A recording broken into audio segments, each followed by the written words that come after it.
கடந்த ஆண்டு இஸ்ரேல் மீதான தாக்குதலுக்கு மூளையாக செயல்பட்ட ஹமாஸ் ராணுவ தளபதி முகமது தைஃப் கொல்லப்பட்டுள்ளதாக இஸ்ரேல் அதிகாரப்பூர்வமாக அறிவித்துள்ளது. கடந்த மாதம் நடந்த வான்வெளி தாக்குதலில் முகமது தைஃப் கொல்லப்பட்டதாக இஸ்ரேல் அறிவித்துள்ளது. இதனால் அங்கே பதற்றம் மேலும் அதிகரித்துள்ளது.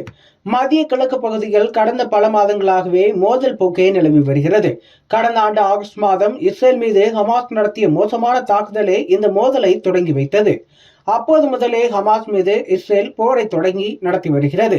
ஹமாஸ் இருக்கும் காசா பகுதியில் மிக தீவிரமான தாக்குதலை இஸ்ரேல் முன்னெடுத்து வருகிறது.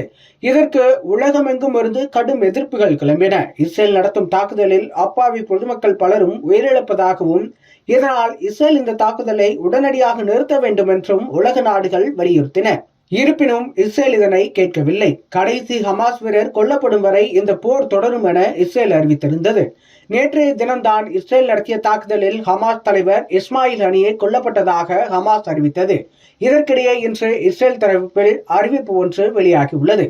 அதாவது ஹமாஸ் ராணுவத்தின் முக்கிய தளபதியாக கருதப்படும் முகமது தைஃப் வான்வெளி தாக்குதலில் கொல்லப்பட்டதாக இஸ்ரேல் அறிவித்துள்ளது.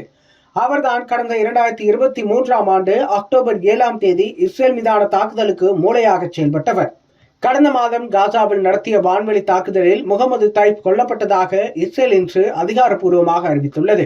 கடந்த ஜூலை 13ஆம் தேதி நடத்தப்பட்ட தாக்குதலில் இஸ்ரேல் போர் விமானங்கள் தெற்கு காசாவின் கான் யூனிஸ் பகுதியில் முகமது தைஃப் மற்றும் ஹமாஸின் கான் யூனிஸ் படைப்பிரிவின் தளபதி ரஃபா சலாமி ஆகியோர் இருந்த இடத்தை தாக்கியுள்ளன.